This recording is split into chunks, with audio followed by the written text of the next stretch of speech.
Let me ask you something a little wild. If you had $100 million sitting in the bank, would you just leave it there, out in the open, where anyone, including the tax man, could see it? Didn't think so. Now imagine you're James. James is rich, not just nice house rich. We're talking owns a private island and names it after his dog kind of rich.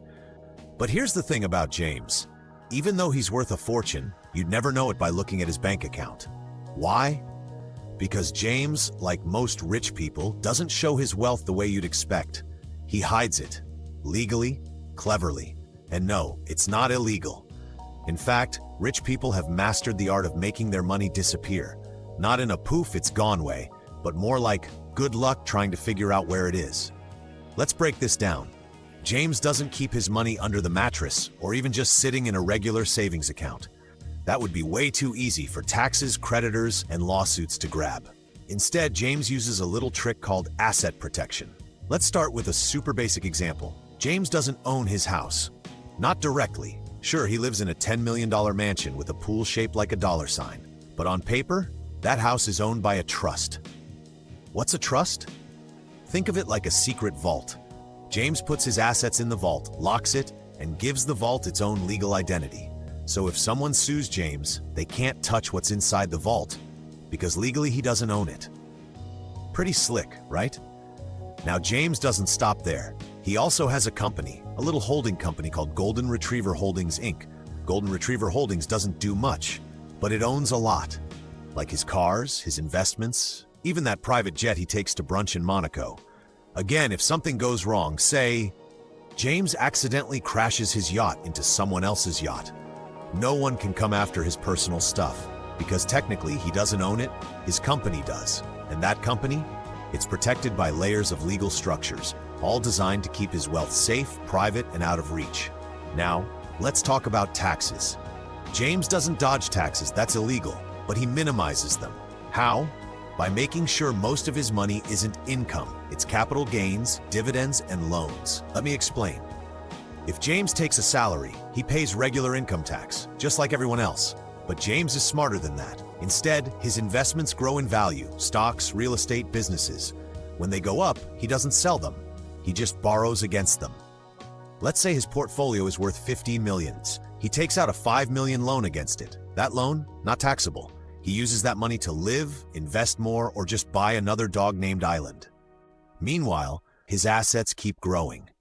He hasn't sold anything, so there's no tax event. And because he's using borrowed money, he can often deduct the interest on that loan. It's like getting paid to borrow from yourself. Now you might be wondering, how does James sleep at night? Pretty well, actually. Egyptian cotton sheets help.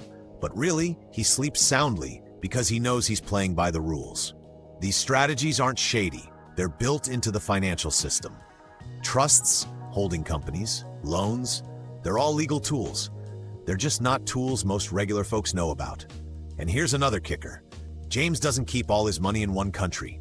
Nope, he spreads it around. Some in the US, some in Switzerland, maybe a sprinkle in the Cayman Islands. Why? Different countries have different rules. Some offer better privacy, others lower taxes, and some are just safer. It's like diversifying your assets globally, so no single government can reach all of it. And if one place changes the rules, James just shifts things around. Now let's meet Emily. Emily's not as rich as James yet, but she's learning. She owns a small business and wants to protect her growing wealth. So she sets up an LLC to own her business assets. She puts her rental property into a separate trust. She even starts investing through a corporation, which gives her tax advantages. And guess what? Emily's learning to hide her money the smart way too. She's not doing anything illegal. She's just using the same tools the rich have always used. Because the real secret isn't about being rich. It's about thinking rich. It's about understanding that money doesn't have to sit in plain sight. It can be working behind the scenes, quietly building, growing, and protecting itself. And every time someone asks Emily how much she's worth, she just smiles. Because on paper, she doesn't look rich. But in reality, she's playing the game just like James. And here's the funny part. When people think of hiding money, they imagine something shady, like suitcases of cash buried in the backyard or mysterious offshore accounts with secret codes. But in the real world, it's it's a lot more boring and a lot more legal. Let's dive deeper into how James and Emily do it. James doesn't just use trusts and companies. He also uses foundations. Yep, the same kind that donate to causes and get their names on buildings. But here's the trick. James sets up a private foundation. He donates part of his wealth to it, say $10 million. Now he gets a huge tax deduction for being such a generous guy. And who controls the foundation?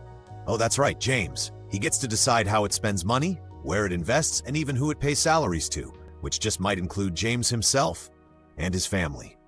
Legit? Totally. Tax smart? Absolutely. Foundations are one of the richest tools in the rich toolbox. They let you do good and do well at the same time. Emily's catching on. She sets up a holding company for her growing investments. Now, instead of owning 5 rental properties in her name, she funnels everything through her company. Her company collects the rent, pays the expenses, and at tax time, she only pays herself what she needs. The rest stays in the company, where it's taxed less, invested more, and protected better. And here's another sneaky good move: life insurance. But not the just-in-case-I-die kind. James has permanent life insurance. It grows cash value over time. He can borrow against it, tax-free. And when he passes away, the payout is tax-free for his heirs too. It's like having a hidden bank account that grows, protects, and passes wealth without the tax man taking a bite. Emily gets in on this too. She sets up a smaller policy, builds cash value, and now she's got her own private stash. It's safe, grows steadily, and she can tap into it whenever she wants. No banks, no taxes, no stress. Now let's talk about income shifting. James doesn't take big fat paychecks. Instead, he takes dividends, capital gains, and loans. These are taxed at lower rates, or not at all. And because his companies do the heavy lifting, James himself looks, well, modest. He could be living in a $20 million house, but on paper, he's just a humble employee of Golden Retriever Holdings. Emily's learning this too. She pays herself a small salary, but the real money stays in her company. She lets it grow, reinvests in new projects, and when she needs more, she takes a distribution, which can be taxed less than regular income. Now, let's not forget offshore accounts. Yeah, they're real, but not in the spy movie way. James has accounts in countries with strong privacy laws and low taxes, like Switzerland or Singapore or the Cayman Islands. He's not hiding anything illegally. He's just spreading his money in places where governments can't easily peek. It's called jurisdiction shopping. Different countries have different rules, and James plays by all of them. Emily's not there yet, but she's thinking globally. She's investing in international funds, learning about dual citizenship, and setting herself up to have options. Because here's the real power in hiding money legally. It's not just about protection, it's about freedom. James doesn't worry about lawsuits, or taxes eating away at his wealth, or governments changing the rules overnight.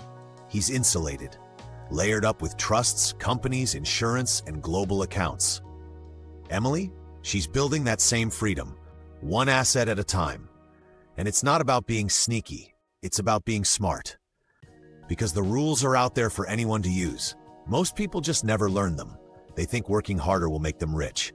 James and Emily know working smarter keeps them rich, and the system, it's designed to reward that. Now let's get one thing clear. This isn't about avoiding responsibility. James pays taxes, he follows the law, he donates to charity, but he doesn't pay more than he has to. He doesn't leave his wealth exposed, and he doesn't apologize for using every tool available. Because if the rules are there, why wouldn't you play them to your advantage? Emily used to feel guilty about it. She thought, shouldn't I just pay my fair share and be done with it? But then she realized, fair doesn't mean overpaying. It means playing by the rules and protecting what you've built. And the more she learned, the more she saw that wealth isn't just about earning, it's about keeping. James didn't become rich by accident, and he's not staying rich by luck. He's staying rich because he knows where to put his money, how to move it, and when to let it work quietly behind the scenes. Emily's on that path too. And every trust, every holding company, every tax-efficient strategy, it's another brick in the wall of financial freedom. Not to hide from the world, but to live in it on her terms. So in conclusion, rich people legally hide their money not by breaking laws, but by understanding them better than most. They use trusts, companies, loans, life insurance, and global strategies to protect, grow, and control their wealth. It's not shady, it's strategic. And once you learn how the system really works, you'll see it's not just for billionaires. Anyone can start thinking like James and Emily, because it's not about hiding money from the world. It's about keeping more of what's yours and letting it quietly build the life you want. If you want me to make other videos explaining these topics, please like and subscribe. Thanks for watching.